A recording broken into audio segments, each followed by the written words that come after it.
আমার সোনার চন্দ্রমণি। হা করতে করতে করতে করতে হঠাৎ করে ইমাম হুসাইন কোন দিক দিয়া ফাঁকি দিয়া চলে গেছে রে বাবা। হাসাইন আর সইতে পারে না, হাসাইন চলে গেলেন। হুসাইনে বুকের মধ্যে গড়ে গড়ে কান্দে। জোরের ভাই বিদায় হয়ে গেলেন। ওই ইয়াজিদ তখন খুশি আনন্দ করলেন হুসাইনের শহীদের খবর শুনিয়ে। হুসাইনের খেলাবত পরে খেলাবত পাইলেন ইমাম হাসাইন। হাসাইনের পরে হুসাইন খেলাবত নেওয়ার পরে হুসাইন বায়াতে রাসূল গ্রহণ করাইতেন নবীজির নামে। হুসাইনের কাছে মক্কা এবং মদিনাবাসীরা বায়াত হওয়া শুরু করলেন। হওয়ার পরে একটা নয় দুটা নয় 1500 চিঠি, কোন কোন কিতাবে লিখতেছে 150 চিঠি হুসাইনের কাছে কুফাওয়ালারা লিখলেন। কুফাবাসীরা ডাইকা কয়, ইমাম হুসাইন আপনার নানার কথা অনুসারে আপনি হচ্ছেন নানার আওলাদ।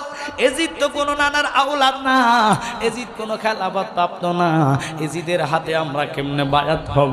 আপনারা দাওয়াত করলাম, আপনি কুফায় আসেন, আমাদেরকে বাঁচান, আমাদের ঈমান বাঁচান। আল্লাহু আকবার বলেন। ও ইমাম হুসাইন, আপনি যদি না আসেন গো, আমরা কাল কিয়ামতের ময়দানে হাসরে আল্লাহর হাইকোর্টে আপনার নানার কাছে নালিশ দিব।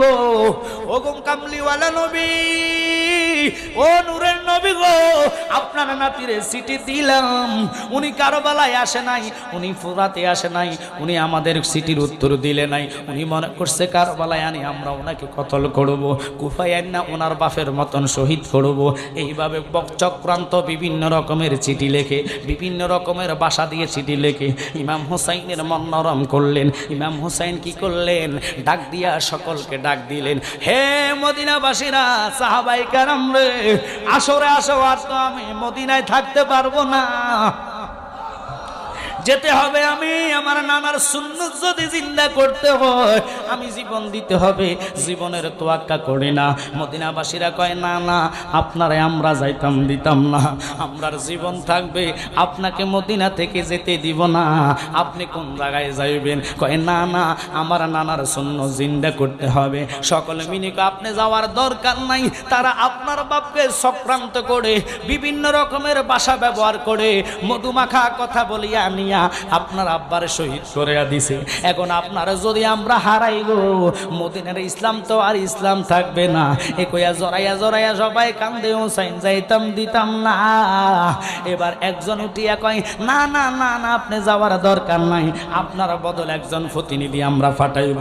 ওই প্রতিনিধি যাইয়া কুফার খবর আনবে, কুফার কি অবস্থা, কুফার কি ভালো অবস্থা নাই খারাপ, সব তথ্য নিয়ে আপনার কাছে আনলে এরপরে আপনাকে যেতে দিব, নতুবা আপনার আমরা যেতে দিব না। ও আমার জ্ঞানী গুণী সুন্নি ভাইয়েরা, রেজবি মাওলার গোলাম পাগলেরা, মনোযোগ। কেন জালালিরা হুসাইন করে, কেন রেজবিরা হুসাইনের এই অনুষ্ঠান আসলে রোজা রেখে ইমাম হুসাইনকে সারা রাত্র চেষ্টা করে স্মরণ রাখার জন্য। শুধু সারা রাত্র নয়, এই মাসটা যতক্ষণ থাকবে ততক্ষণ ইমানদারের কলিজা চিপ মারে, কষ্ট লাগে ওই কথা স্মরণ হলে। কথা বলেন ঠিক কিনা? এই সোহাদায়ে কারবালার কথা শুধু নয়, এবার ইমাম হুসাইন নিয়োজিত করলেন, জিনার নাম মুসলিম বিল আকিল, ওনাকে উদ্ধার করাইলেন। যাও যাও, ও আমার চাচাতো ভাই, তুমি যাও, আমার তো পক্ষ হইয়া খবর নিয়ে আসো। উনি বললেন, ভাইয়া হুকুম করলেন, জীবনের তোয়াক্কা করি না, তবু রসুলের কদমে আমরা জীবন দিব। আপনি হুসাইনকে আমিও যেতে দিব না, আমি আগে যাই, তত্ত্বটা নিয়ে আসি রে বাবা। মর্মান্তিক ঘটনা শুরু হইয়া গেল। ছোট দুটা বাচ্চা দাঁড়াইয়া কয়, আব্বা তুমি যদি যাও আমরা তোমার সাথে যাইব। মোহাম্মদ এবং ইব্রাহিম 9 এবং 7 বছর কিতাবে পাইলাম তাদের বয়স। দুজন উঠিয়া আব্বার সাথে যাওয়ার জন্য প্রস্তুতি নিলেন। ওনারা বিভিন্ন রকম ভাবে নিষেধ করলেন, পাগলারা নিষেধ শোনে না, কারণ তকদিরে যা লেখা থাকে তা ঘটবে। কথা বলেন ঠিক কিনা? দোনো ছোট বাচ্চাকে নেয়া কামলিওয়ালা নবীর দরবারে গিয়া মুসলিম বিল আকিল চোখের পানি ফালাইয়া ফালাইয়া কান্দে। আখেরি সালাম গো ও গে নানা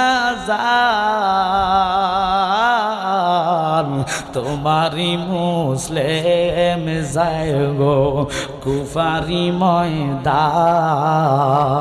আল্লাহু আকবার বলেন। হযরত ইমাম মুসলিম গোড়া ছেড়ে দিলেন।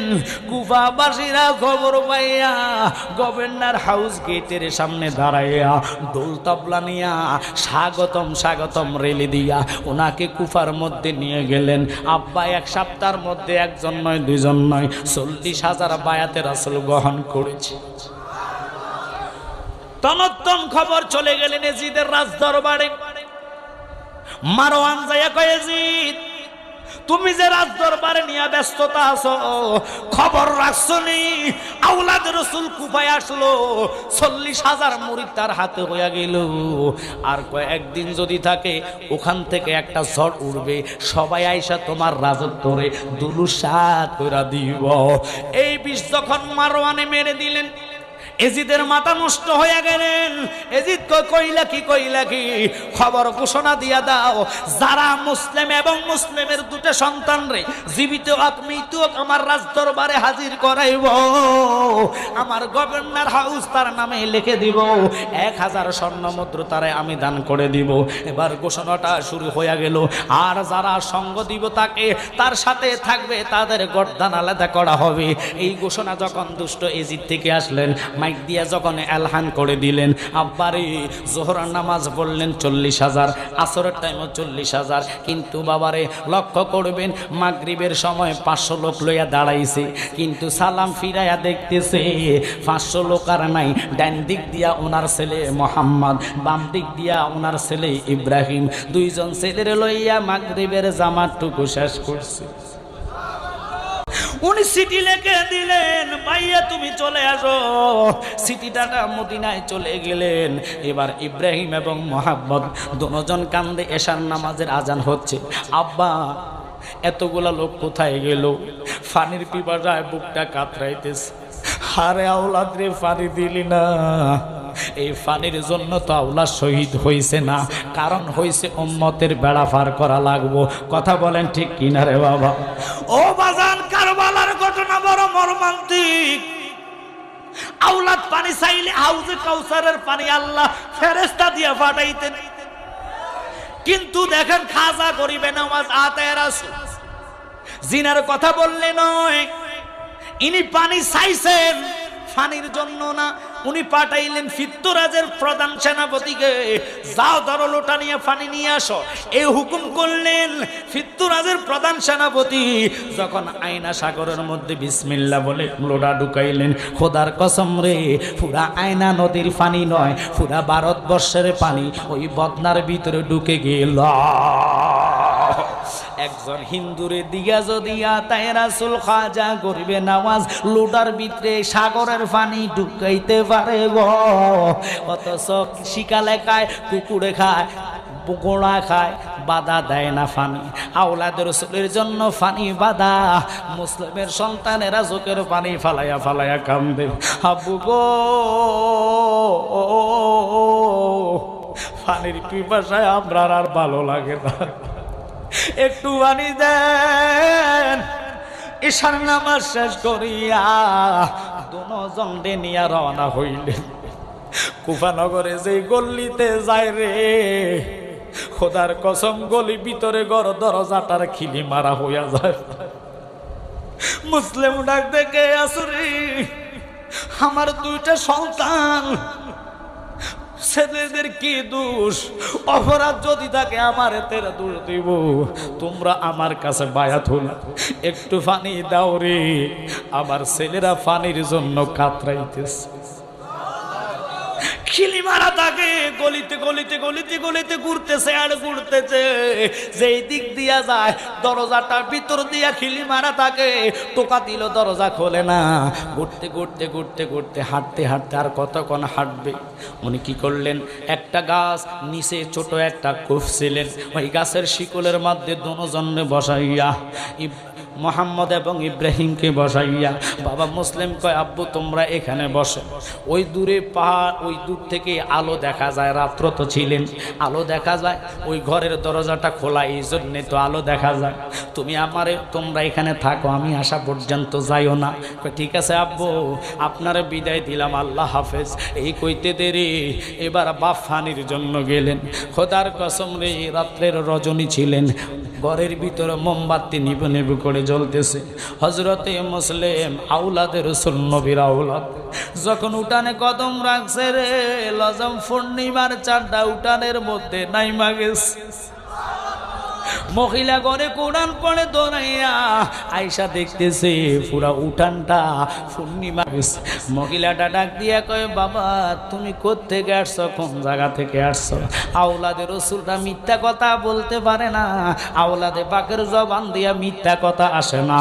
এবার উনি ডাক দিয়া কয় আমি মদিনা থেকে আসলাম মেহমান, আমাকে দাওয়াত দিয়ে এনেছে, আমার নাম হলো মুসলিম। এই কথা কইতে দেরি গো, মহিলাটা আর দেরি করে নাই, বাবা মুসলিমের কদম জড়াইয়া চোখের পানি সাইরা সাইরা কান্দে আর কয় জীবন ধন্য করি গো মুসলিম, জীবন ধন্য করে গো প্রাণ মুসলিম আপনাই কোলে লইয়া, আমি জ্বালাইয়া দিলের বাতি কাটাইলাম সারা রাত্রি গো। আল্লাহু আকবার বলেন। হুজুর আমার জীবন ধরল, আমার কপালে ভালো গো, আমি আপনাকে খুঁজতেছি, কিন্তু এজিদের সৈন্যদের ভয়ে আমি মহিলা মানুষ যেতে পারি না। আপনি আসছেন কি চান? কয় আমার একটু পানি দাও। পানির গ্লাসটা লইয়া আসলেন। এদিক দিয়া মহিলার ছোট সন্তান খবর পাইয়া পিছনের দরজা দিয়া ওই এজিদের রাজতন্ত্র দরবারে গেলেন। এজিদের দরবারে যাইয়া কয় এজিদ তুমি যে নাকে তেল দিয়া ঘুমাচ্ছ, যাকে খুঁজছ সংবাদ দিলে টাকা দিবা, স্বর্ণ মুদ্রা দিবা 1000, দাও দাও আমারে দাও আমারে দাও। কয় কেন? মুসলিম আমার ঘরের মধ্যে আছে। এই কথা বলতে দেরি মুসলিমের জন্য 1000 স্বর্ণ নিয়ে যুক্ত করলেন, সেনাবাহিনীদেরকে পাঠাইলেন। ও বাবা মারওয়ানের চক্রে তারা কি করলেন? আসলেন পাহাড়ের উপরে মহিলার বাড়ি, অস্তে অস্তে উঠা দেখতেছে উনি পানি খাচ্ছেন। এই মুহূর্তে এজিদ বাহিনী দূর থেকে তীর মারলেন। তীর মারতে দেরি গো, পানির গ্লাসটা মাত্র মুখে লইবেন, এই টাইমে তীরটা আয়সা দুটা দান শহীদ হইয়া গেলেন। আব্বারে বিরাট ঘটনা, আরো সামনে আনকমন কথা আসতেছে। মুসলিম ইয়া রাসূলুল্লাহ বলিয়া খাপ থেকে তলোয়ারটা বাহির করিয়া ইয়া রাসূলুল্লাহ বলতে দেরি গো, দানার মধ্যে এমন শক্তি আসলো, ওনাদের বেলাইতি পাওয়ার ক্ষমতা ছিলেন আলাদা। পুরা 1000 সৈন্য পাঠাইলেন, পায় লোকরে কেলা কসুর মতন কাটতেছে। কিছু লোক দৌড়াইয়া জাপটাইয়া এজিদের দরবারে যাইয়া কয় এদের সাথে পারা যাইতো না, এরা পিছনে যেইবা সামনে যেইভাবে তলোয়ার চালায় পিছনে এইভাবে চালায়। কূপ দেওয়ার মতন সুযোগ নেই ওনাদের গায়ে, কারণ আল্লাহ দেওয়া শক্তি। মারওয়ান একটা ডাক দিয়া কয় ফাটতি না, ওরা আওলাদে রাসূল, ওদের শক্তির সাথে কেউ পারবে না, কারণ ওদের দিকে আল্লাহর রহমত খাসভাবে তাকায় আছে। এদেরকে চুক্তি কইরা যুক্তি কইরা এদেরকে কৌশলে কাছে আনতে হবে, শহীদ করতে হবে, নতুবা পারবে না। যা যা কোনো রকম বুদ্ধি নিয়ে যা। বুদ্ধি শিখাইয়া দিলেন, যাইয়া ওনার সামনে যখন নম হইয়া সালাম দিলেন। ও বাবা আওলাদে রাসূল মন্ত নরম, দেখছে কয় হুজুর